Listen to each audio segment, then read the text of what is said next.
Hello, welcome, and thanks for joining us on this edition of News 2. I'm Sandra Gumansing. Topping our newscast tonight, for the first time on St. Thomas, utility companies gathered from all over the region to tackle issues common to energy producers. The Virgin Islands Water and Power Authority hosted the event of more than 100 delegates, all in the spirit of embracing the Caribbean energy revolution. News 2's April Knight has more.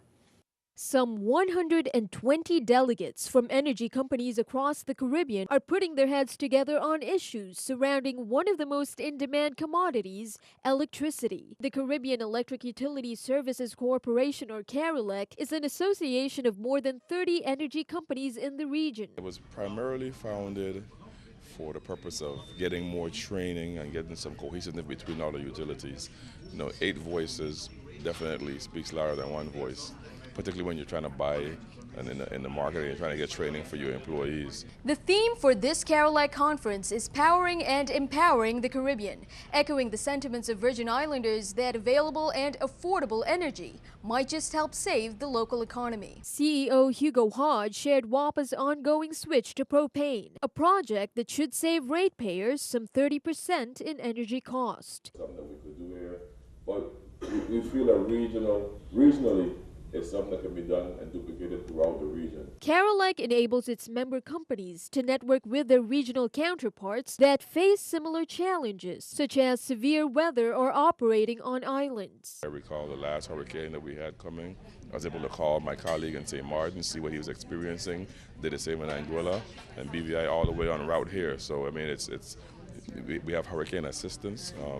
At no cost to utility. At the conference, Hodge said he's optimistic about the Virgin Islands' energy future and its place in what CARELEC calls the Caribbean energy revolution. Any change that you bring is a long-term investment, and we're starting to see some of the fruits of the labor that are going to pan out this year, and we look forward to bringing those savings to the ratepayers. We're glad to be a leader in this regard. Reporting for News 2, I'm April Knight.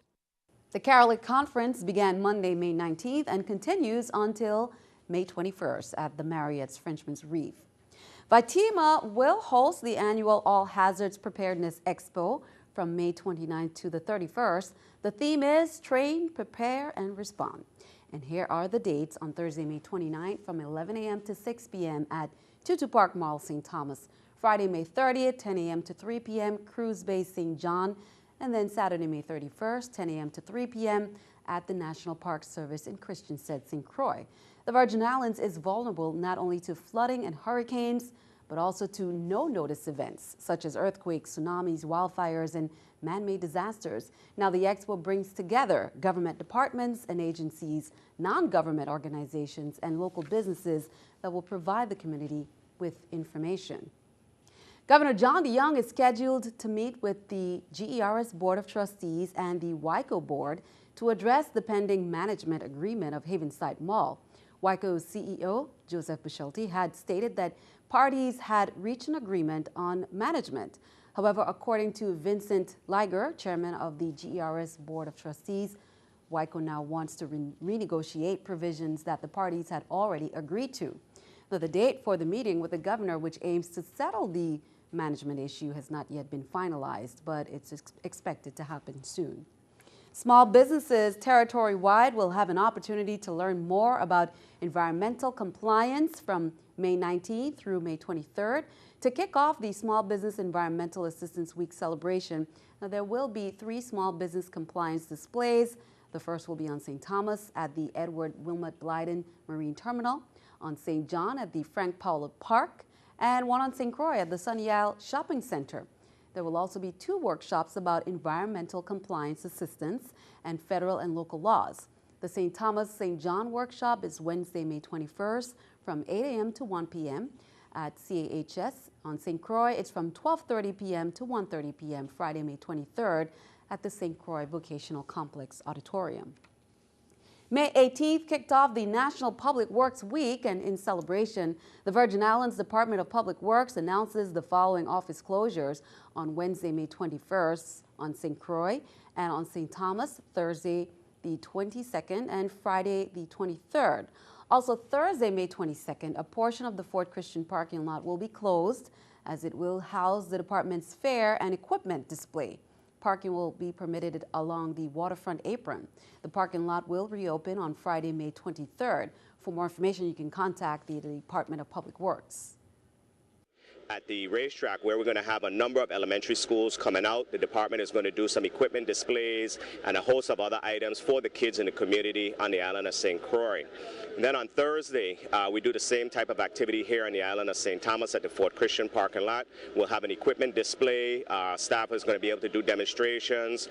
This year, we're partnering with Home Depot, excellent corporate citizen. They're coming out to assist in this endeavor. And then on Friday, we culminate with an activity for the staff here on the island of St. Thomas. The Community Foundation of the Virgin Islands hosted the 14th annual Laws of Life Essay Contest Awards receptions on May 17th on St. Thomas and on May 18th on St. Croix. Now, more than 600 students of the territory's public high schools submitted essays, of which 91 students were selected as winners. The essays contained themes of self-acceptance, forgiveness, learning from one's mistakes, and respect.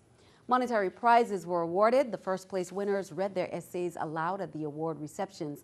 Now in St. Thomas, the winners are Ashyla J. Davis, Kaisma Henry, Deshanique Walters, Shadea Varlek, Devante Bartlett, Brianna Hairston, and Kiyu Matthews. On St. Croix, first place winners are Eric Henneman, Kasim Vitalis, Amal Bryson, Jason Graham, Sean Abel, Chasen Richards, Sharice Gums, and Sojourner Ferguson. Congratulations to all the students.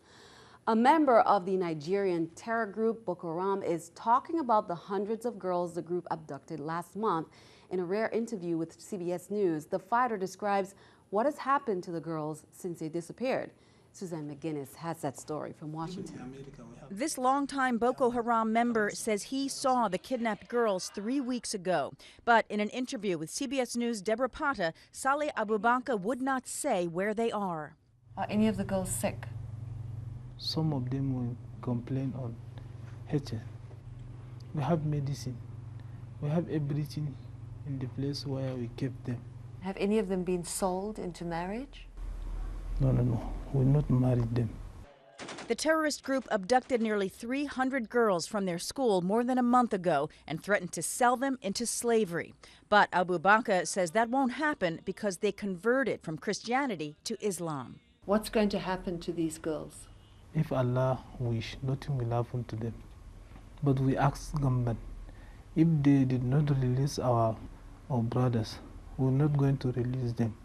African Cardinal Peter Turkson says the Nigerian government failed to stop Boko Haram. It appears as if Nigerians or people in that part of Nigeria cannot count on the government for security.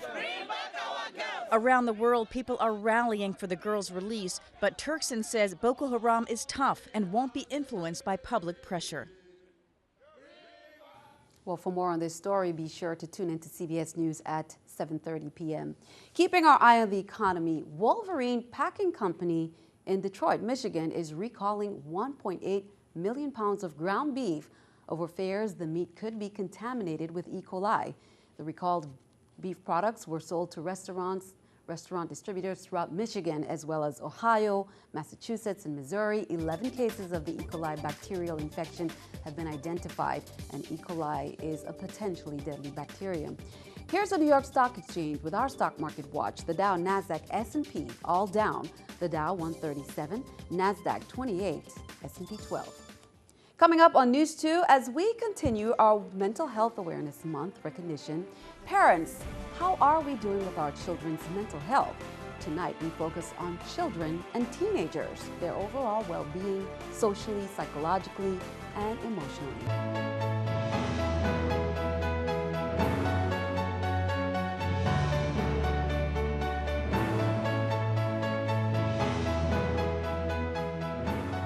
As part of Mental Health Awareness Month, tonight's segment features the mental health of our children and teenagers, focusing on their overall well-being socially, psychologically, and emotionally. News2's Shaniqua Robinson has tonight's mental health segment. The effects of mental health illnesses has no age, size, or gender, which is why it is important for parents to know if their child or teenager may be suffering from mental health issues. Mental health in our children and teenagers basically refers to their overall well-being socially, psychologically, and emotionally. American Academy of Pediatrics indicates that 1 in 5 children and teenagers have a mental health disorder of some type. According to research, only 25% of those children receive the health care that they need. There are several signs that your child or teenager may be suffering